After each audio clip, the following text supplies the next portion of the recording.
Welcome to the Reality Zone. I'm Ed Griffin. The program we are about to hear is taken from a recording of a presentation I made shortly after the publication of my book, The Creature from Jekyll Island, a second look at the Federal Reserve. It's embarrassing for me to have one of my own works as the very first program in the audio archive series. But the reason we're doing that is because at the conclusion of the book, I urged my readers to join the growing crusade to abolish the Fed. I said that if they contacted me, I would tell them about the tools they could use to help spread the word and become more effective in the battle. Well, much to my surprise and delight, thousands of them actually accepted my invitation, and they did write to me and volunteered for the crusade. But the embarrassing part was that I didn't have materials to keep my end of the bargain. The bottom line is that we couldn't wait any longer to get this program into production, because it's my hope that it will help to fill that void. And so here it is, as recorded live in Los Angeles, California, on November 18, 1994, my presentation on the Federal Reserve, The Creature from Jekyll Island.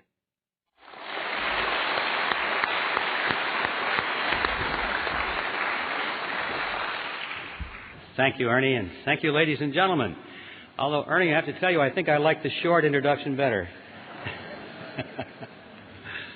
I guess there was a lot of traffic out there tonight, so we're getting started quite late. So I think I'll dispense with the usual jokes and all the preliminary remarks and jump right into the topic. And to try and give it some kind of historical perspective, I'd like to go back to the 1st century B.C., to a tiny kingdom called Phrygia. It was in Phrygia that there was a philosopher by the name of Epictetus. And it was Epictetus who said, "Appearances are of 4 kinds. Things either are as they appear to be, or they neither are nor appear to be, or they are but do not appear to be, or they are not, and yet appear to be." There'll be a quiz on this.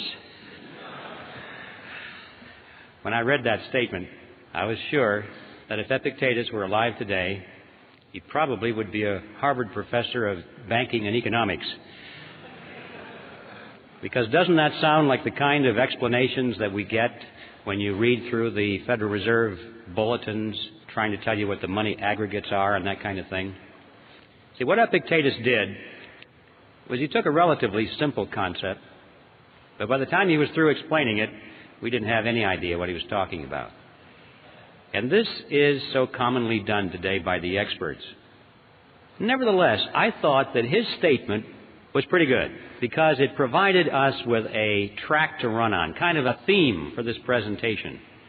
Because, you know, if there's anything in the world that is an appearance which is deceiving, it is the Federal Reserve System. In fact, it is one of those appearances of the 4th kind, which I'm sure you all remember, were those appearances which are not and yet appear to be.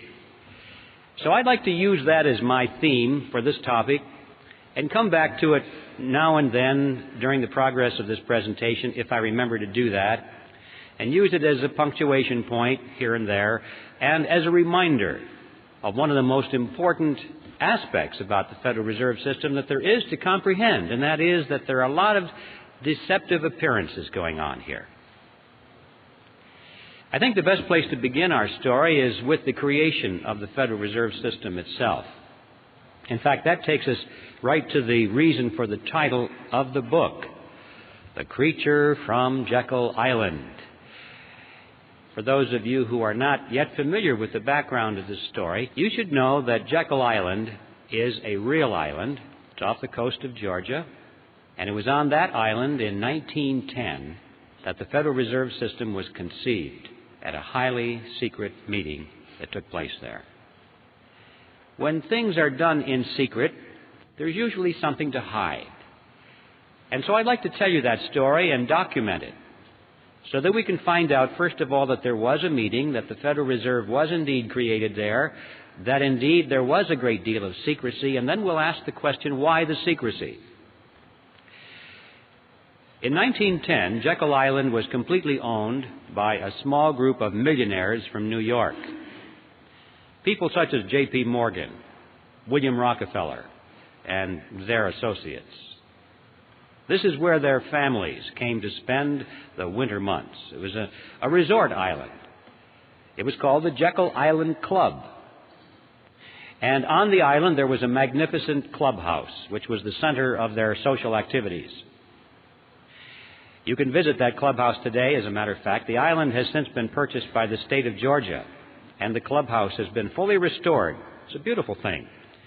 And if you take the tour, you can walk down the corridor there, and there will be a room, and on the door to that room is a brass plaque, and it says, "The Federal Reserve System was created in this room." So there's no secret about this part of it. It's a matter of public record. So this is how that story came to pass. It was November of that year, 1910, when Senator Nelson Aldrich sent his private railroad car to the New Jersey Railroad Station late in the evening. And there it was in readiness for the arrival of himself and 6 other men who were told to come under conditions of extreme secrecy. For example, they were told to come one at a time, not to dine with each other on the night of their departure. They were told to avoid arriving at the same time if they could. If they should happen to show up at the same time, they were instructed to pretend not to even know each other. They had to avoid newspaper reporters because they were well-known people, and newspaper reporters often frequented the railroad station. Had they been seen, questions would have been asked, especially if several of them had been seen together. One of the men carried a shotgun in a big black case, so that if he had been asked where he was going, he was prepared to say that he was going on a duck hunting trip. The interesting thing about that is that we find out from his biography that this man never fired a gun in his life. He didn't even own one. He borrowed that shotgun just for the purpose of deception and camouflage. Even after they got on board this private railroad car, this pattern continued. They were instructed to use their first names only, to avoid last names. And a couple of them even abandoned their first names and chose code names. The reason for that was so that the servants on board the train would not know who these men were, because they were afraid if the servants had talked about it, word had leaked out in that fashion, then the purpose of the meeting could have been defeated.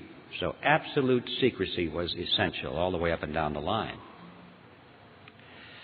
The private railroad car traveled for 2 nights and a day on a 1,000-mile journey to the south.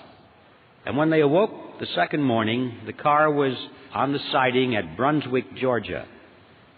There they took a ferry boat across the inland strait to Jekyll Island, then to the clubhouse. And for the next 9 days, they sat around a table and they hammered out all of the important details of what eventually became the Federal Reserve System. When they were done, they went back to New York. And for quite a few years after that, they denied that such a meeting ever took place. It wasn't until after the Federal Reserve System was firmly established that only then did they begin to talk openly about their meeting and what they accomplished there. Several of them wrote books on it. One of them wrote a magazine article, and they gave interviews to newspaper reporters. And so now, many years later, it's possible for us to go back to the public record and discover in minute detail exactly what happened on Jekyll Island in 1910. Now, who were these 7 men? The first one I've already mentioned, Senator Nelson Aldrich. He was the fellow that owned the private railroad car. He was the Republican whip in the Senate.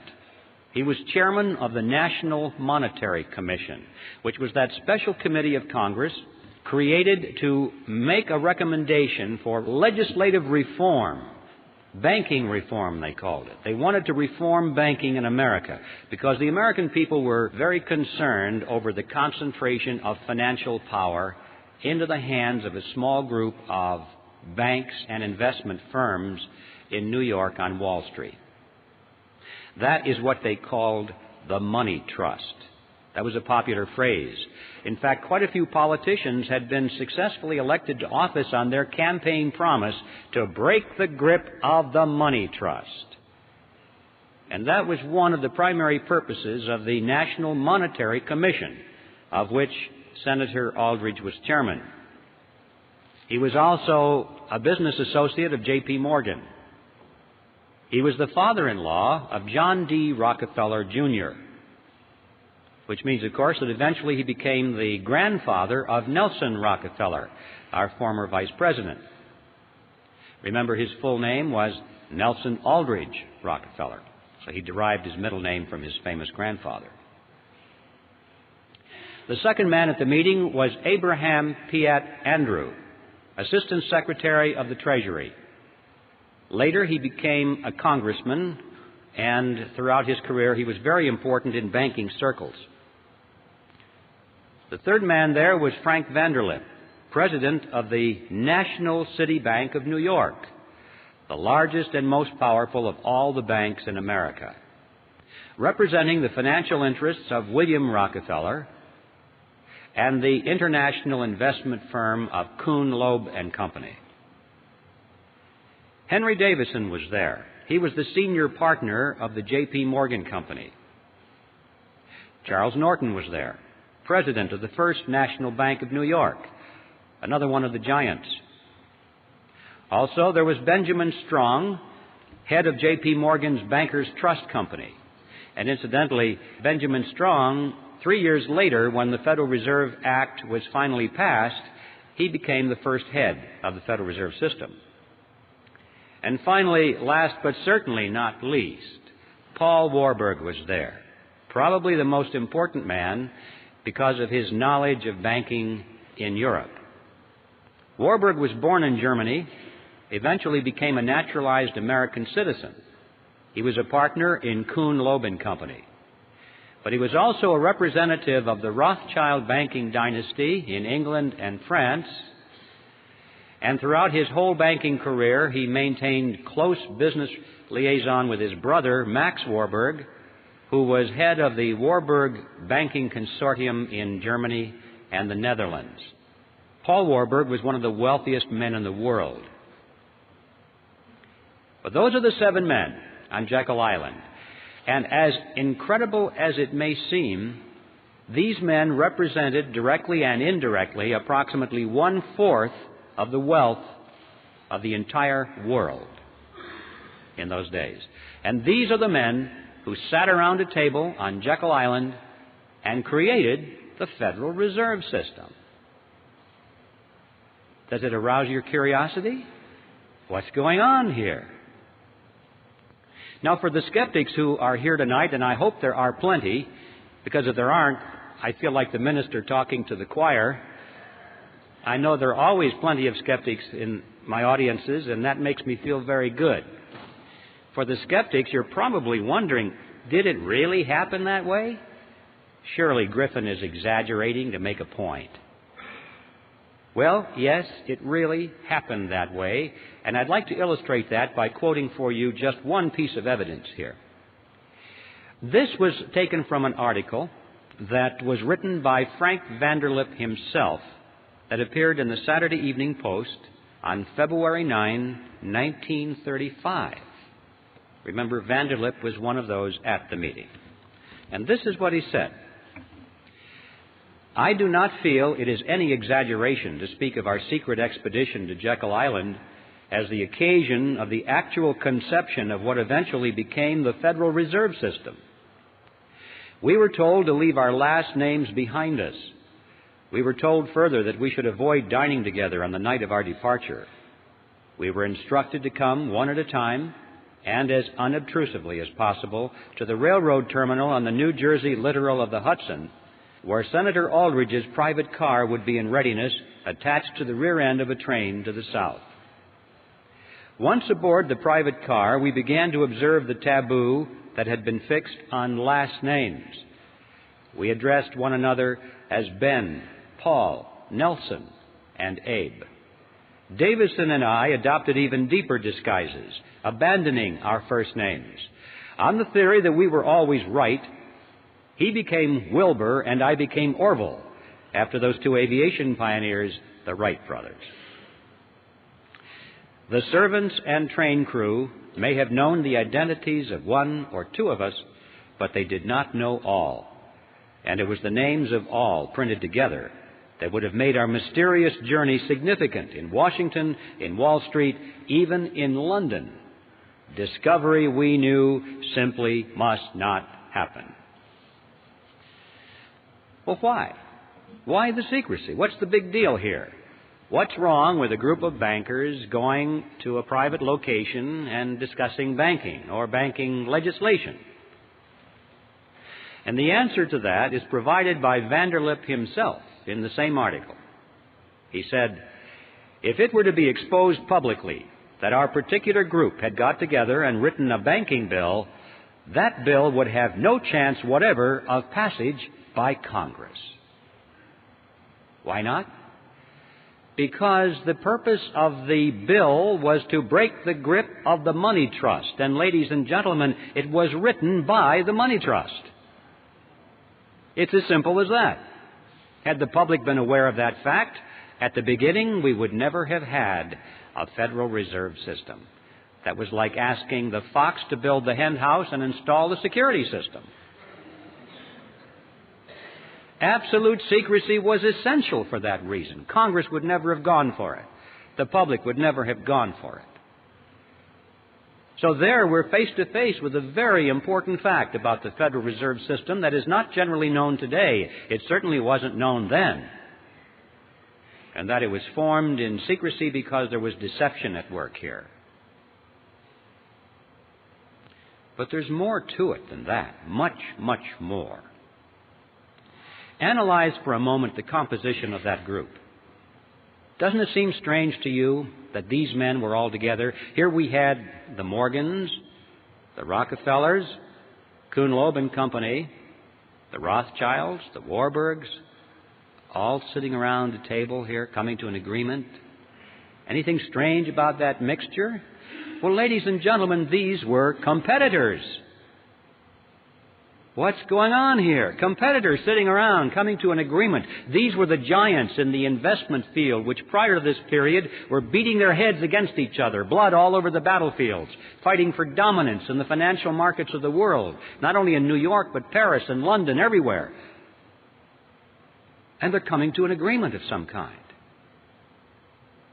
This is an extremely important fact that is generally overlooked, because it happened precisely at that point in American history, which is sometimes described in our history books as the period of the dawning of the cartel.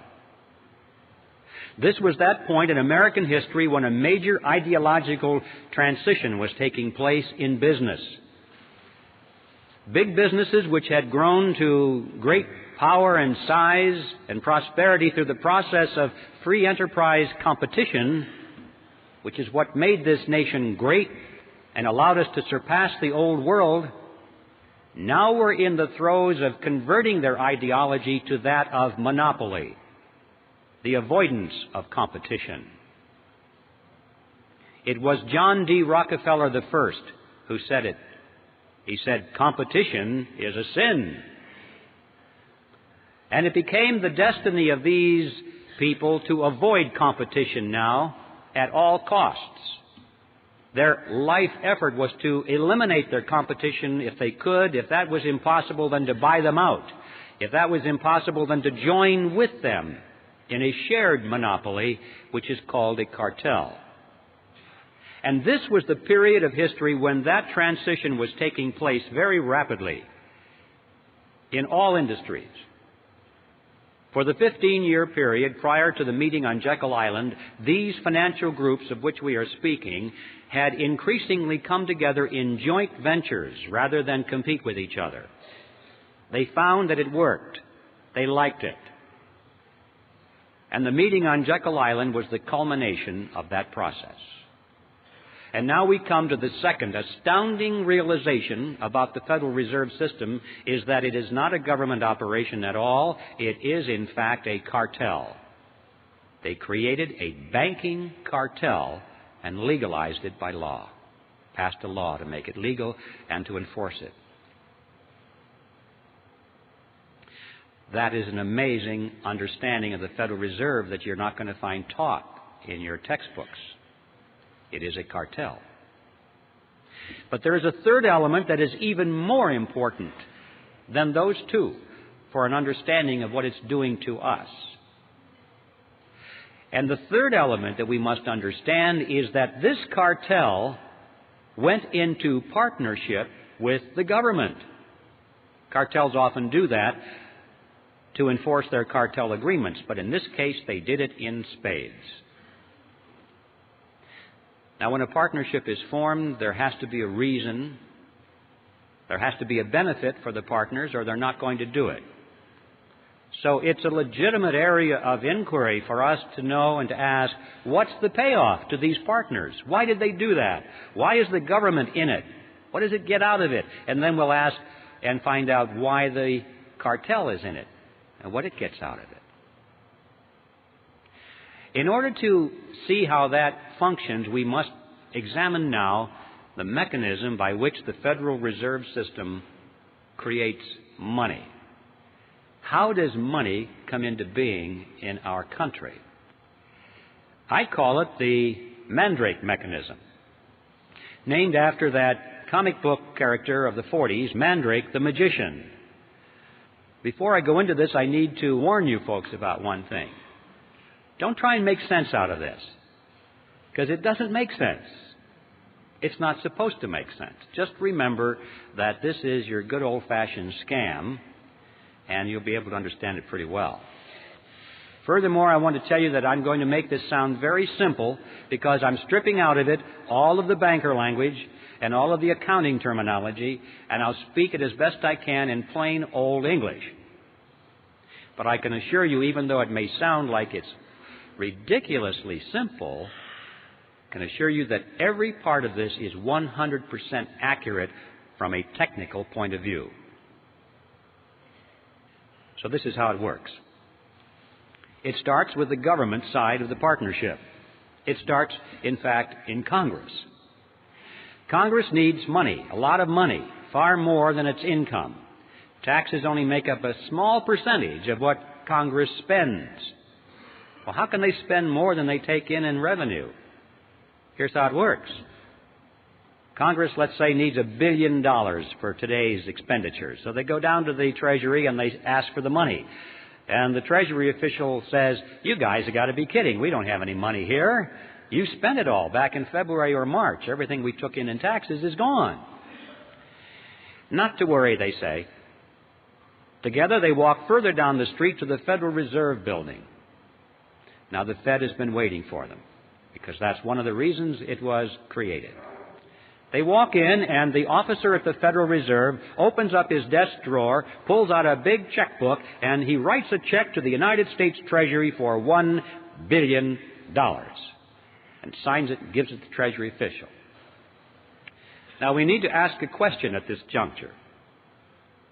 Who put that $1 billion into the checking account at the Federal Reserve so that they could lend it or give it to the government? Where did that money come from? And the amazing answer is, there is no money. In fact, technically, there isn't even a checking account. There's just a checkbook.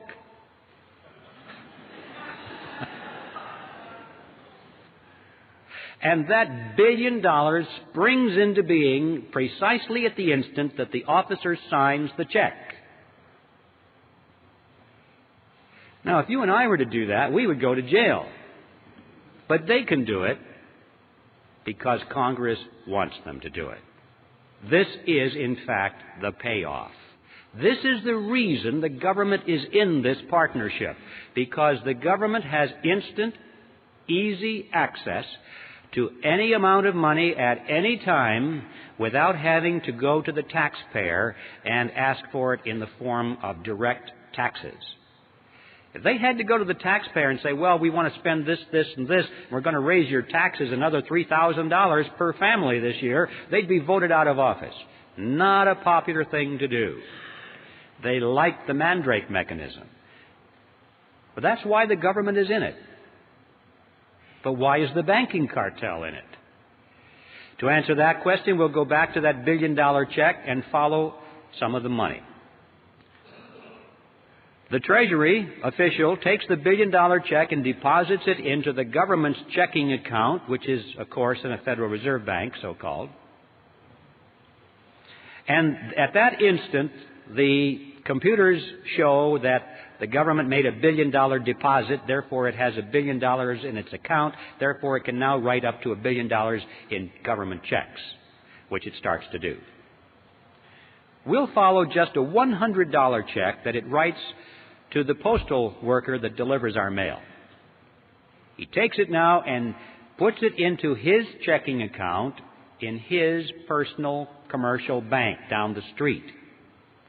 Now the money is finally out of the Federal Reserve Bank, so-called, out of the government side of this partnership, and it's finally into the banking side, commercial bank. $100 has been deposited, so the banker goes over to the loan window and opens it up, and he says, "Attention, everybody, we have money to loan. Somebody just deposited $100. We have money to loan." And this makes everyone joyous, because that's one of the reasons they go to the bank, is to borrow money. It's nice to know there's money to loan. So they line up for the money. But they're a little concerned because it was only $100, but the banker says, "Don't worry, we can loan you up to $900 on that." How is that possible? How can the banks loan $900 when there's only $100 in deposit? Well, it works like this. The Federal Reserve System says that the banks must keep no less than 10% of their deposits in reserve. The bottom line is that the $100 that was deposited there is 10% of $1,000. Therefore, the bank can loan up to $900, which is the difference. Now, where did that money come from? The answer is the same. There was no money. That springs into being at precisely the point at which the loan is made. Now, let's analyze it. An important difference here between these two functions. The money that was created out of nothing and given to the government was spent by the government for its projects. On the other hand, the money that was created out of nothing for the banks, they didn't spend that for their projects. They loaned it to us for our projects. But they collect interest on that loan. So the bottom line is that they collect interest on nothing, which is not too shabby. This is why the banking cartel is in the partnership, because all of this becomes legal. Interest on nothing. What are the consequences of this? This money that is created out of nothing goes out into the economy, and these new dollars dilute the value of the old dollars that were already out there. It's like pouring water into the pot of soup. It dilutes the soup. When you pour all these new dollars into the economic pot, it dilutes the dollars that are there, and so prices start going up and up and up, and we have this phenomenon of inflation, which is the appearance of rising prices. I emphasize the word appearance because in reality prices do not rise. What's really happening is that the value of the dollar is going down. If we had a money which was based on gold or silver or anything else that had intrinsic tangible value that they couldn't just create out of nothing, you would find that prices would remain stable over a long period of time. And to illustrate that point, it's interesting to know that if we had lived in ancient Rome, we would have been able, with a 1-ounce gold coin, to buy a very fine toga, a handcrafted belt, and a pair of sandals. Well, today, what can we buy with a 1-ounce gold coin? We can go into any men's store and buy a very fine suit, a handcrafted belt, and a pair of shoes. The real price of those items hasn't changed in thousands of years when expressed in terms of real money. But when expressed in terms of those paper things we carry around, Federal Reserve notes, we call them dollars, they're not, they're Federal Reserve notes, they buy less and less and less because there are more and more and more of them being pushed into the economic pot of soup. We're still not done with the analysis. So we lost some purchasing power. Where did it go? Did anybody get it? People don't ask the question, did somebody get my lost purchasing power? It's as though, well, it just evaporated. It went up into heaven or someplace. It's just gone. No. For every loser, there is a winner. Somebody got your lost purchasing power. Who? Let's track it. Those people who got the lost purchasing power were the ones who were right at the point where the new money was injected into the pot. Because they got their hands on it first, and at that point it had full value. But by the time they spent it and gave it to the next person, and then they spent it, and it started moving out toward the edge of the pot, where most of us are, then it lost its value. But the ones up at the nozzle were the ones that had gained on our lost purchasing power. Who are they? Well, it's clear that the government is number one, isn't it? Because that first check, that $1 billion check that we tracked, went to the government, number one. They got it first. What about the money created on the banking side of the partnership? Who got that first? Well, the borrowers, didn't they? The ones that lined up at that window. That was the nozzle. Now, this is something that we all recognize. In times of inflation, everybody says it's wise to borrow. Why? Because you borrow dollars, but you pay back in dimes. Inflation erodes that thing. You have contracts, and you pay back with money that has less and less value.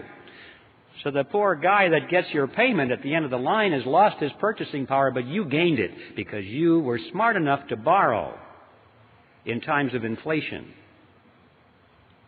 That's the way it works. That's one of the reasons they entice people into debt, because it's the smart thing to do. What they don't tell you, however, is that what you are gaining from this process, you are turning around and having to pay to the bank in the form of interest payments on that loan. Interest on nothing. The bank is actually capturing your gain through interest payments. Now, sometimes you have paper profits. Oh, look at the value of this real estate. Look at the value of this stock. People are paying more and more for it. But don't forget, ladies and gentlemen, that economic conditions can change, and these paper assets can contract as well as expand.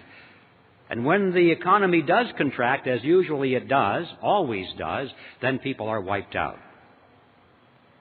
They don't realize that the boom-bust cycles that we have had since the creation of this Federal Reserve mechanism is like a sawtooth. The economy expands slowly for long periods of time, 10 years, 20 years, 30 years, and people think this is going to go on forever. And then, boom, it comes down, usually very quickly.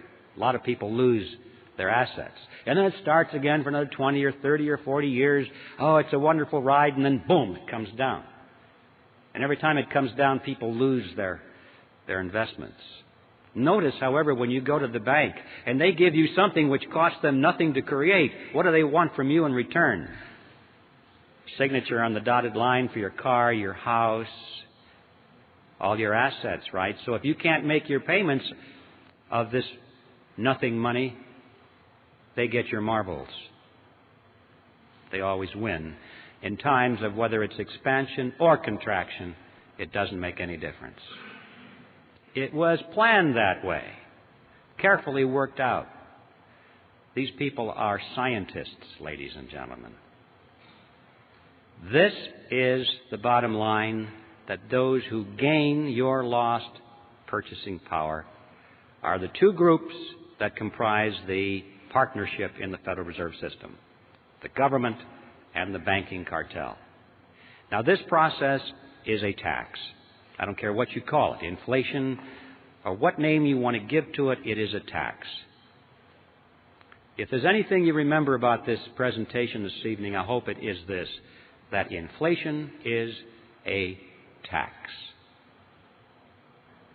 This is why these two groups are in the partnership. On the government side, they are able to tax their citizens in any amount, unlimited amounts of money, without the people even knowing that they are in fact paying a tax. And on the banking side, they are able to collect perpetual interest on nothing. Well, let's go back to Jekyll Island. We have a lot to learn on that island back in those days, because all of what's happening today was germinated right there around that table for 9 days. They had a particular problem, which was what to call this creature.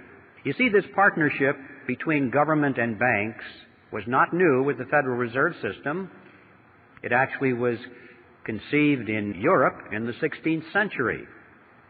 And it was experimented and then finally perfected with the formation of the Bank of England in 1694. From that date forward, all of the governments of Europe had used this kind of a mechanism. Of course, they didn't call it the mandrake mechanism like I do. They have another name for it, and that is a central bank. So, when it came time to bring the central bank mechanism to America, these fellows on Jekyll Island knew that's what they were doing, but they couldn't call it a central bank because Congress was already on record as saying they didn't want that, because they thought that what we needed in this country was something that was unique for the American economy. And these men debated what to call it, and this was their strategy. They said, first, let's call it federal, to make it sound like it's a government operation. Next, let's add the word reserve, to make it seem like there are reserves somewhere. Next, let's add the word system. This was far more important than it seems today, because remember, the primary concern was this concentration of power in New York.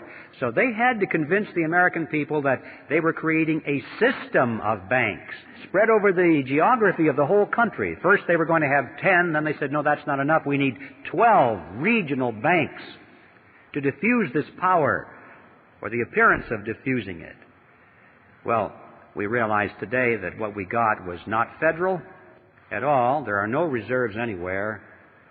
There's not a system in the sense of diffusion of power, and the Federal Reserve banks aren't even banks. So in all four words, we have appearances of the fourth kind. It was brilliant deception, and now the next step was to sell it to the public.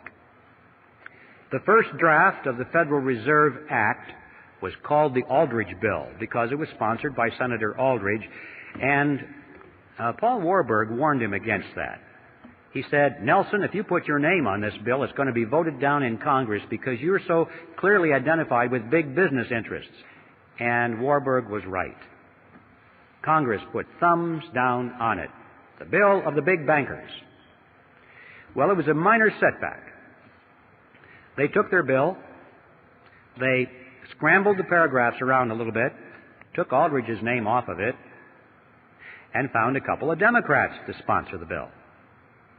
Now, this was different, because everybody knew that the Republicans represented big business.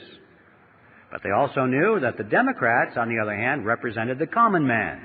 You know, the working man, the fellow on the assembly line, like Ted Kennedy.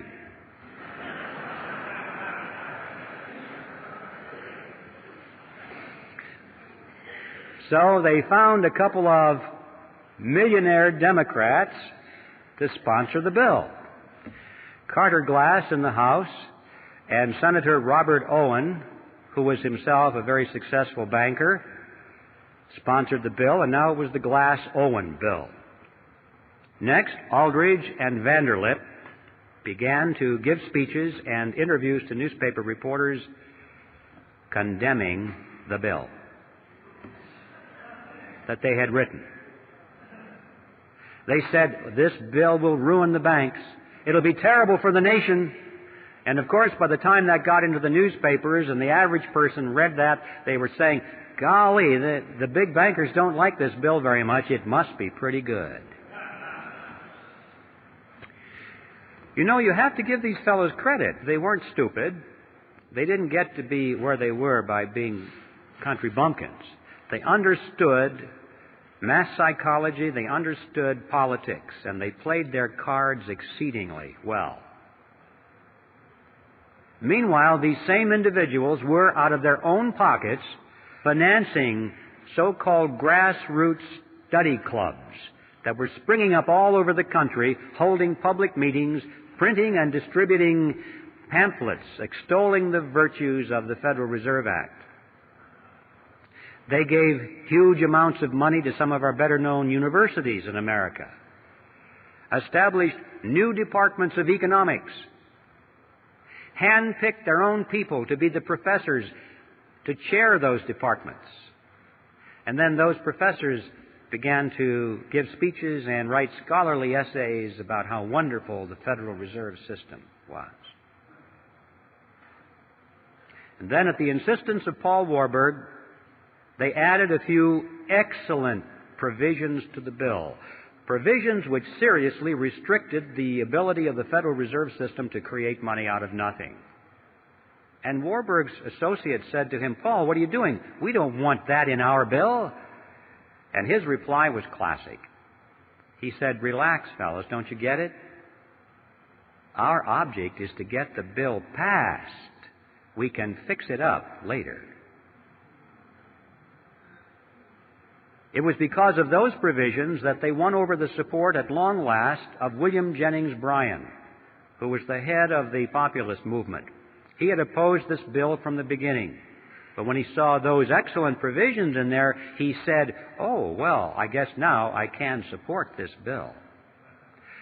And with his collapse of opposition, the road was now clear. And everybody was for, almost everyone, except a few lone voices, was for the Federal Reserve. And indeed, they did fix it up later. Since the Federal Reserve Bill was passed, it has been amended over 100 times. And every one of those excellent provisions were long ago removed, and many more have been added, which greatly expanded the power and reach of the Federal Reserve System. And so, with this professional, brilliant strategy and deception, it is no surprise that eventually the public and Congress was solidly for the Federal Reserve System.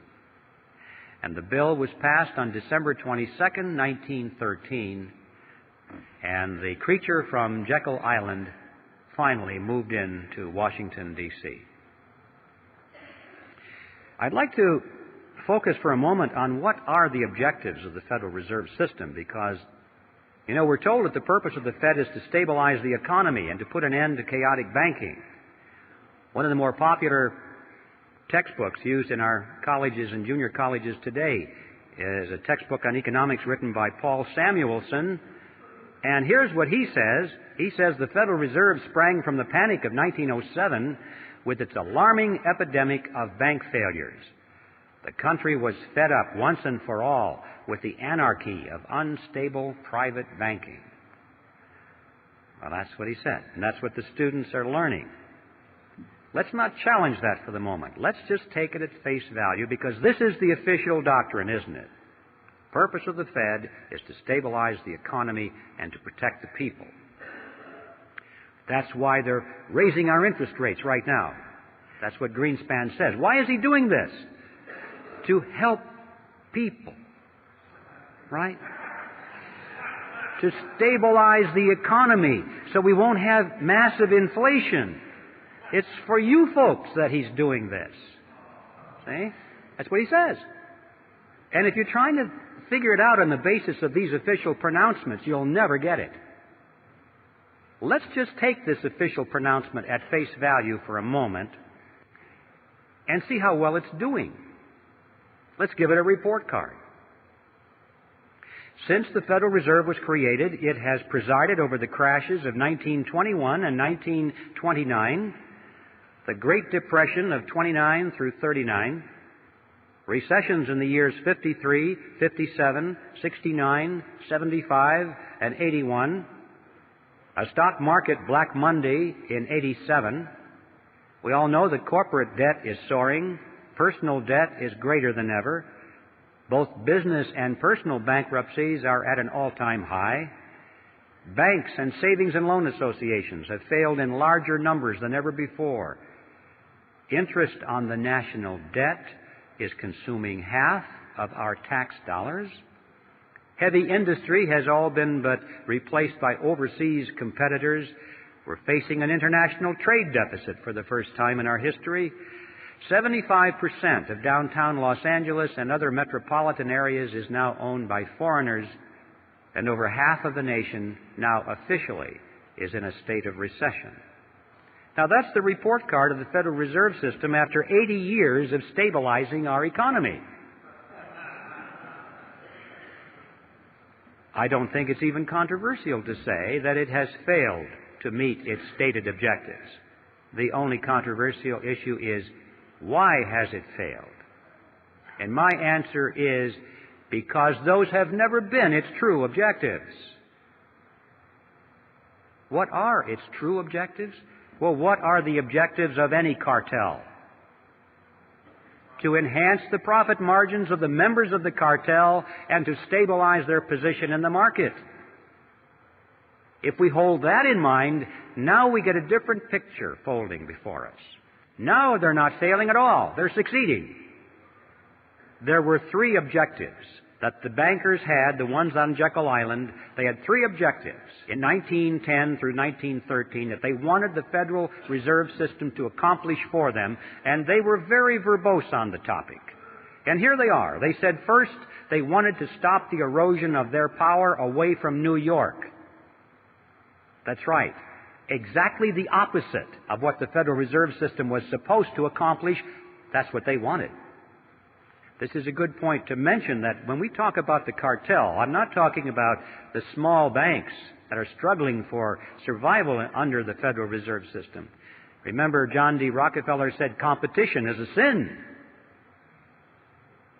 And one of the purposes of the cartel was to put a check on the competition from these new banks, keep them in their place, eliminate them if possible, and to do so through regulation, setting up conditions that the big banks could afford to handle, but the small banks could not handle.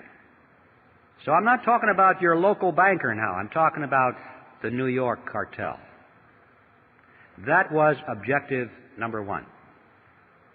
Objective number two was to reverse the trend of what they call private capital formation.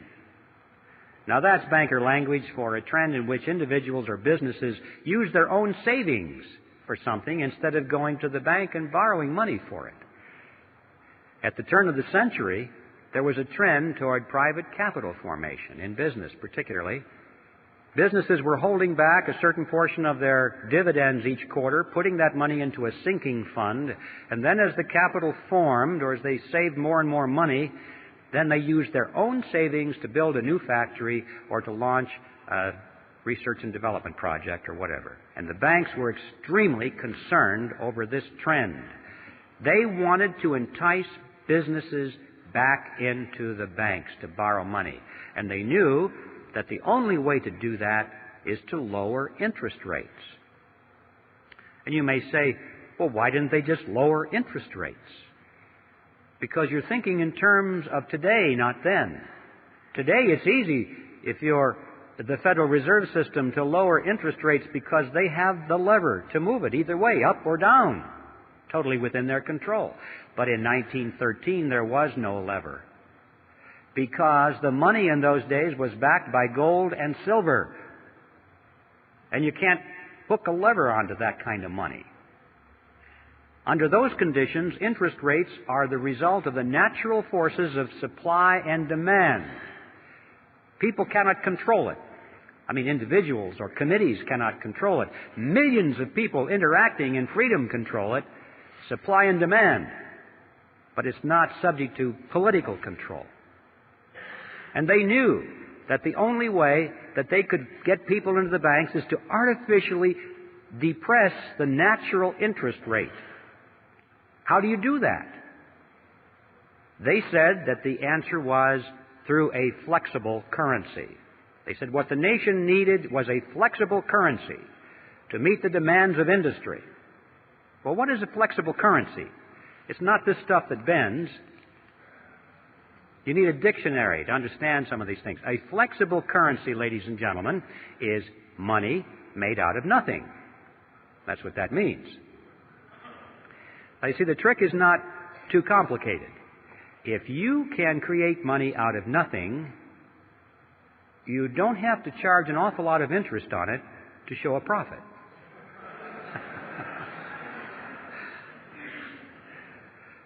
So, with a flexible currency, they could lower the interest rates below the natural level, still make plenty of profit on it, and entice the businessmen back into the banks. So the goal was a flexible currency. That was objective number 2, and objective number 3 was to pass on the inevitable losses of the banks, pass them on to the taxpayers in the name of protecting the people. Now, those are the true objectives of the Federal Reserve. Let's now issue another report card and see how well it did. Did it keep control with the larger banks in New York? And the answer is yes. We have big banks in the West and in the South, but they are nothing compared to these mega banks in New York, which stride the world with offices in Peking and Moscow and Africa, everywhere. The big banks continue to dominate. It gets an A on its report card for retaining control in New York. What about reversing the trend toward private capital formation? Boy, did it ever. Interest rates have been pushed down over periods of time. They're so attractive that individuals and corporations thought they were crazy not to take advantage of those low interest rates.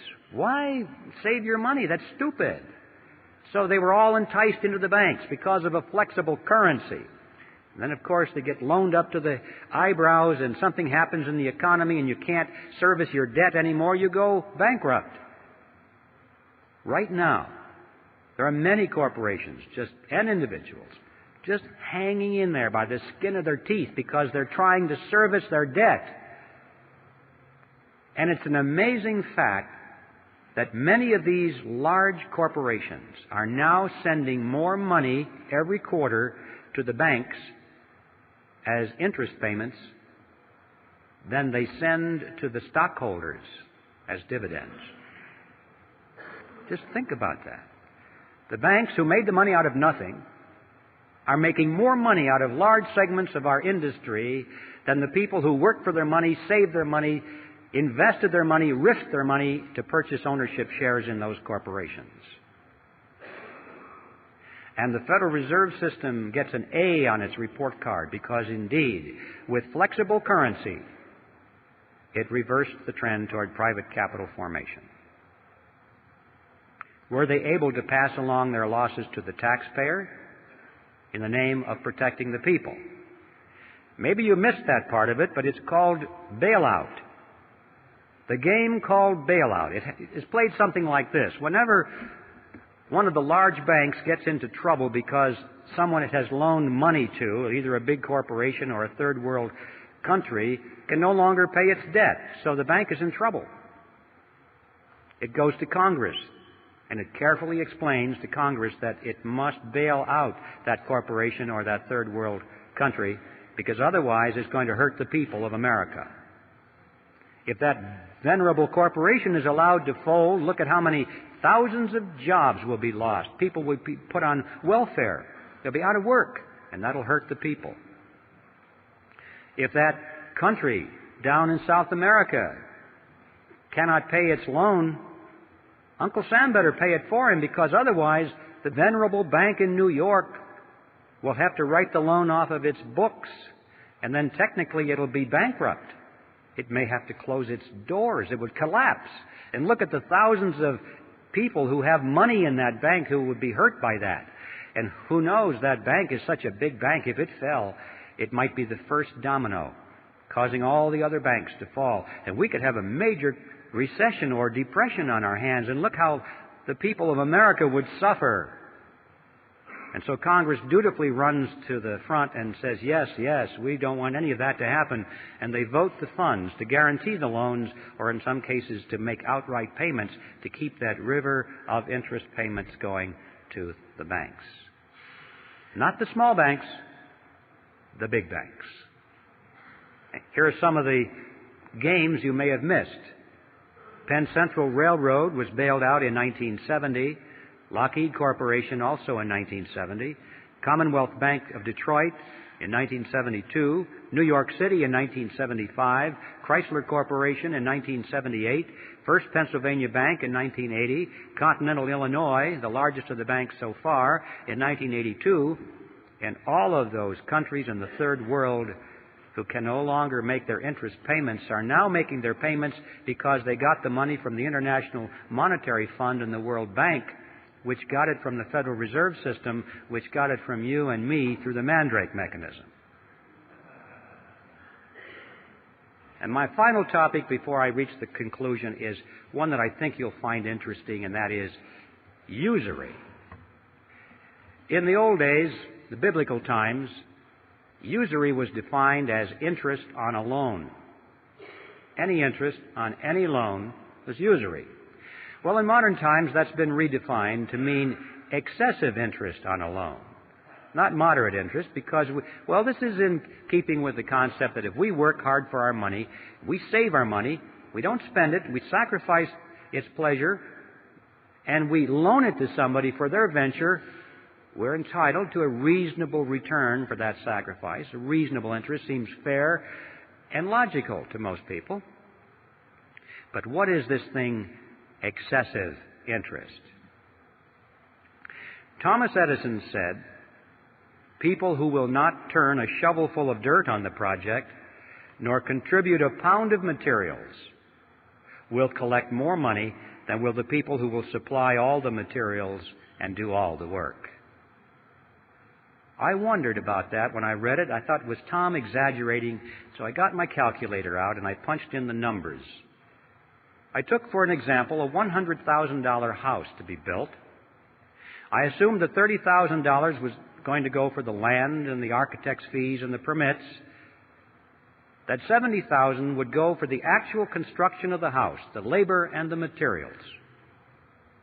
I assumed that the buyer would go to the bank, put 20% down, take out a 30-year loan at 10% interest. I punched in the numbers, and I found out that the borrower will pay to the bank in interest $172,741 as compared to $70,000 paid for those who did all the labor and did all the work. In other words, the bank will earn 2.5 times as much money as those who produced. You may say, well, yes, but don't forget the time value of money. When you save money and you sacrifice its use, and 30 years is a long period of time and all this. No, not this money, ladies and gentlemen. Nobody worked for this money. Nobody sacrificed. Nobody saved it. This money was created out of nothing. And I suggest that $172,741 interest on nothing is excessive. I think it's time for a new definition of the word usury.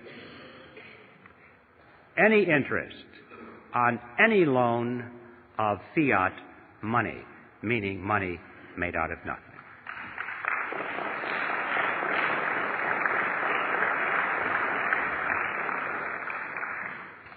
Now, this example of a $100,000 house, I should point out to you, is a grain of sand in the Sahara. This is nothing.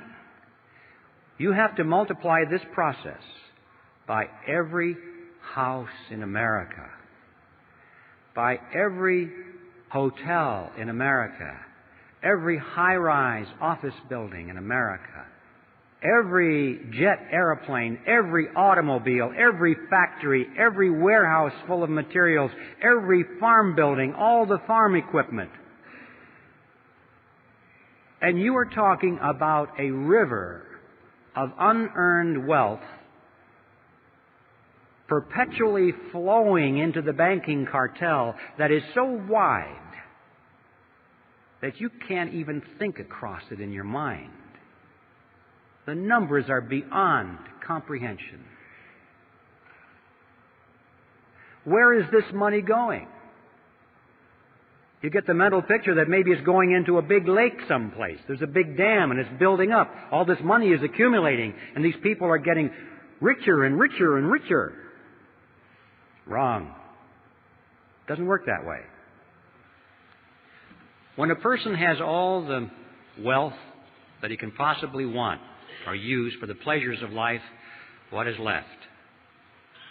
Power. Yeah. Ladies and gentlemen, they're spending this money, this river of wealth is being used to acquire power over you and me and our children. They are literally buying up the world with it. And I don't mean they're buying up the real estate and the hardware. They're buying up control over the organizations, the institutions through which people live and act and rely on for leadership and opinion. Technically, in sociological terms, this is called a power center. These are the power centers of society, the groups through which people work. And this is where that money has been going, is to acquire control over these groups and institutions by buying up influence and control over the people who run them. And they're spending the money on that.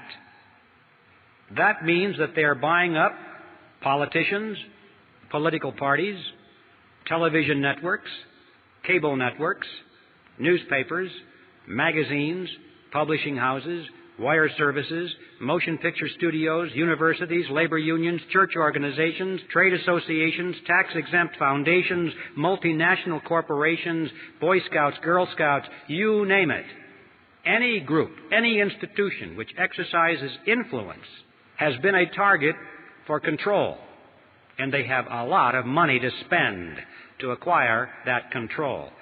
Especially those organizations and individuals which supposedly are in opposition to themselves.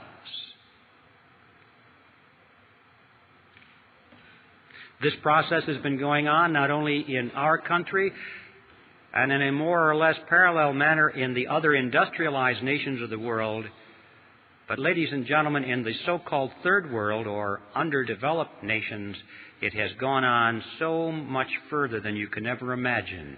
In fact, it is now complete. These countries have been purchased already with this money.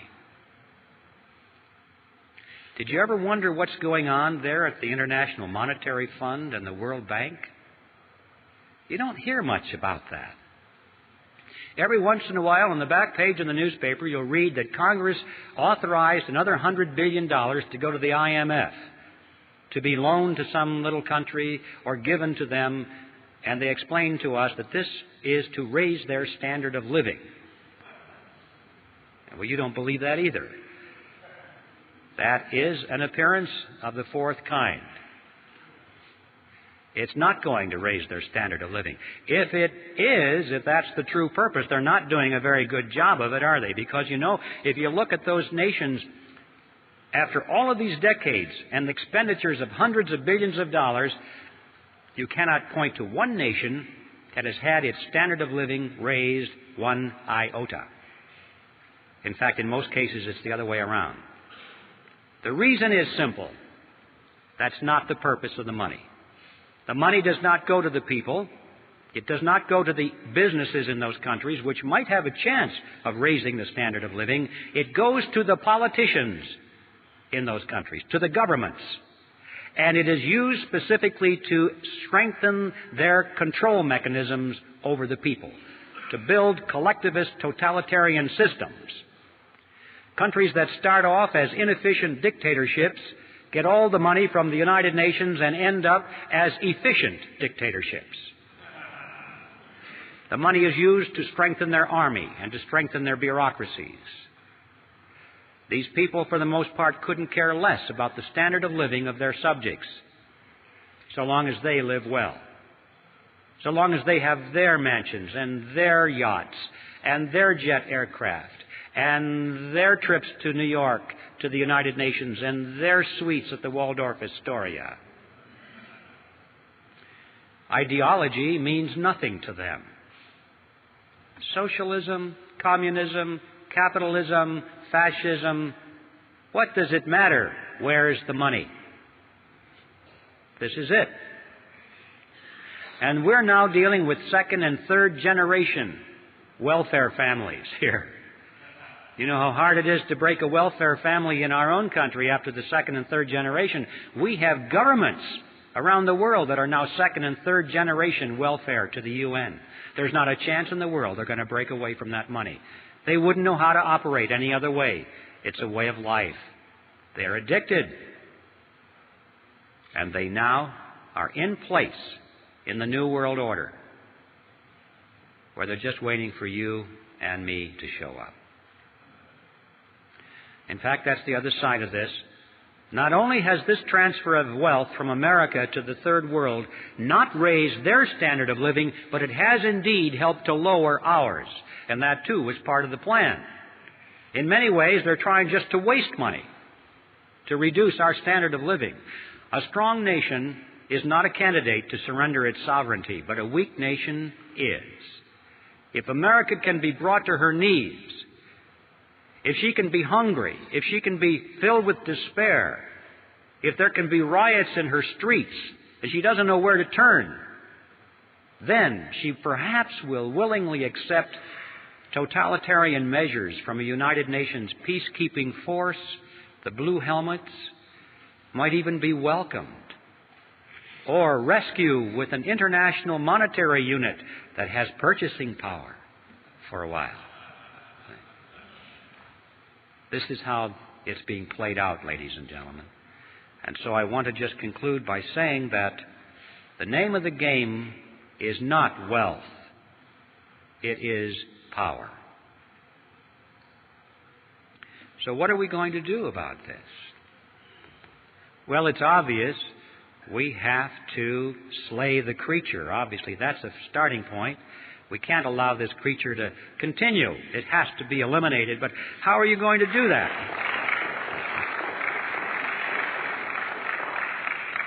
We're going to do it in Congress. Congress created the Federal Reserve System, and Congress can abolish the Fed.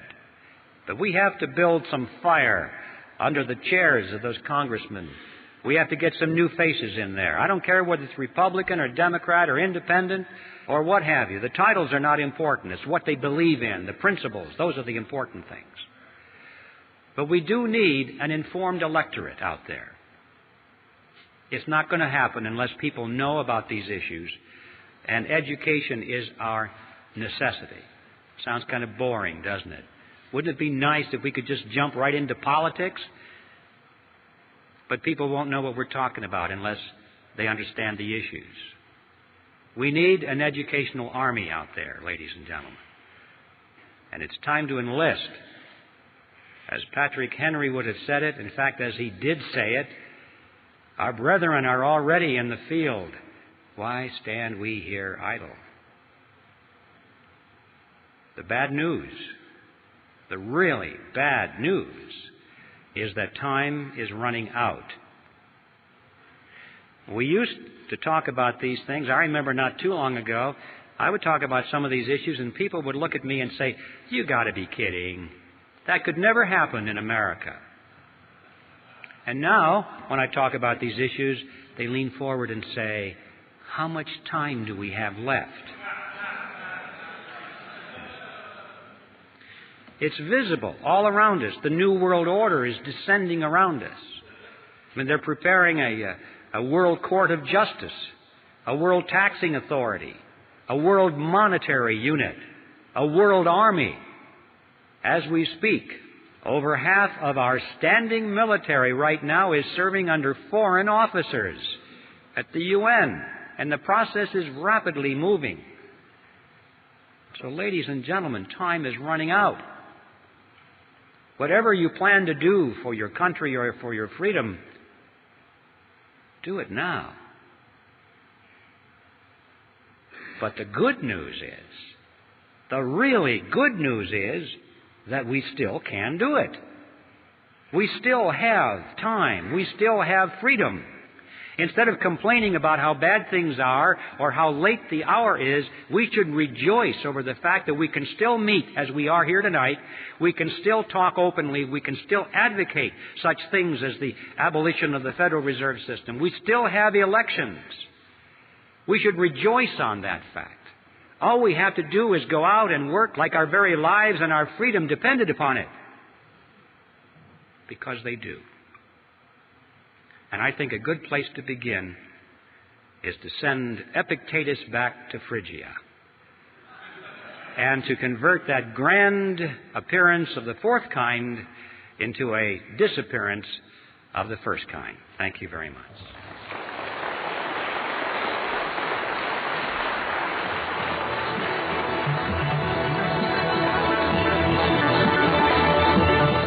This program is from the audio archives of the Reality Zone. If you are a subscriber to the audio archives, you are entitled to make as many duplicate copies as you wish to share with your friends. There is no additional charge for this, so long as you are a subscriber and the copies are given, not sold. If you would like to become a subscriber, ask for our free introductory tape, which provides the details.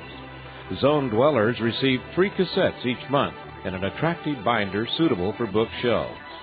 For more information, visit our website at www.realityzone.com or call our toll-free number, 800-595-6596.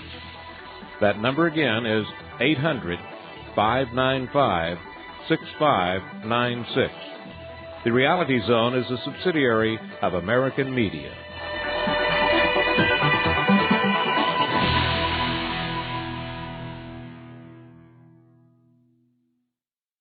For information regarding how to obtain a copy of the book upon which this program was based, call the Reality Zone at our toll-free number and ask for product information. That number again is 800-595-6596.